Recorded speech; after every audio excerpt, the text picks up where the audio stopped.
One thing for sure is that the Iran war that the USA and Israel started it is really not going well for them. Not only are they losing to the strategic war, they're also losing badly to the propaganda war. Now, I'm not here to sugarcoat the Iranian government. It is an authoritarian regime with some of the worst human rights violations in the world. And the Iranian people who got to protest have been met with too many times with a lethal response by the government. Okay, I'm not some Iranian super weeb, however, it's undeniable that in this conflict they appear as the more sane and down to earth. It's funny, I guarantee you that Trump and Netenyayu administration desperately want Iran to act like bloodthirsty savages.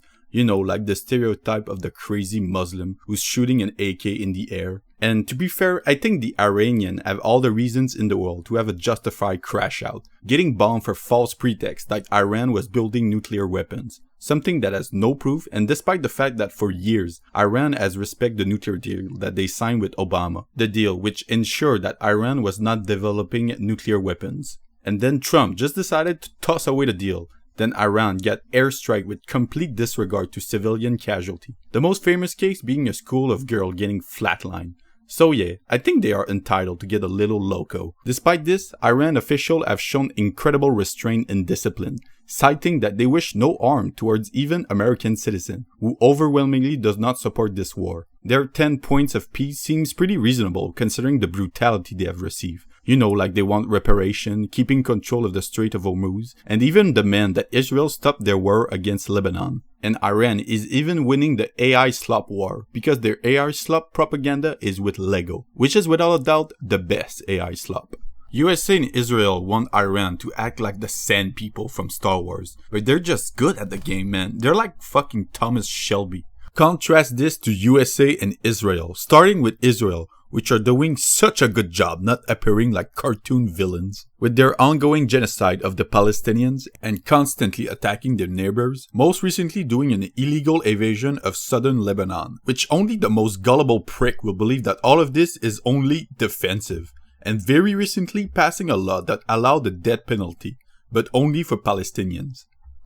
You know, I think if you were to say, hey, I support the death penalty, but only towards East Asian people, even someone who supports the death penalty would look at you funny. And then there is Trump, which this man has been and continue to act like the craziest schizophrenic person you have ever seen. First, Trump declared overwhelming victory after he killed Ali Khamenei. I guess he thought that it was just like a video game and killing the fellow boss mean that you win.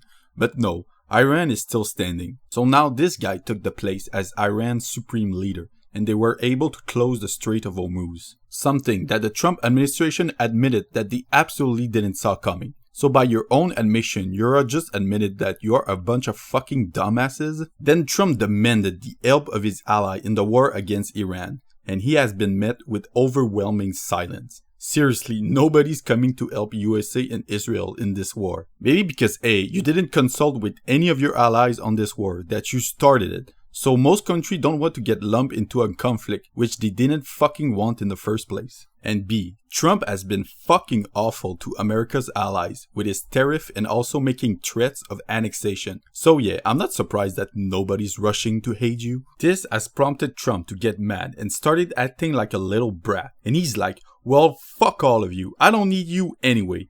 But then he pivoted and he's like, oh, actually, you have a duty to reopen the Strait of Hormuz. Because sure, everyone loves to get lectured about duty and responsibility by this fucking criminal piece of shit who has gotten away with every bad shit that he has ever done. He then tried to gaslight the entire planet with being like, actually, I don't even need to bother reopening the Strait of Hormuz. The United States got so much oil. So yeah, the people most affected by it, you should be the one that's going to reopen it. So I'm perfectly fine leaving the mess I created and let you figure this shit out. This obviously is a pathetic bluff. Oil is affected by the global market. So yeah, having like 25% of oil being disrupted will affect the price of oil everywhere. Plus, Trump has no interest in investing in renewable energy. So yeah, despite desperately looking like he doesn't care, he is fucking mad. So with the war not going his way and having no one coming to help him, our favorite orange man got a small meltdown and decided to post this. A whole civilization will be destroyed, never to be brought back again, as if the guy is fucking Thanos or Galactus. And to add the cherry on the top, Trump started beefing with the Pope. Yes, the Pope. Because the Pope have the very controversial opinion of being like, yo, war is like bad, so could you please stop? This prompted Trump to make gangster threats against the Pope, posting this shitty AI art and calling him weak on crime, which is such a bizarre insult to throw at him. What do you mean he is weak on crime? He's the Pope. I kinda expect him to talk about forgiveness and redemption. You know, the dude is not supposed to be Judge Dredd.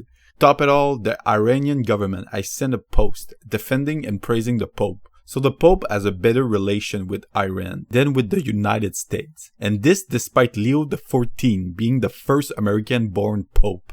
Absolute chef kiss. Hey, can you please remind me who is the savage here? Who is the sand people?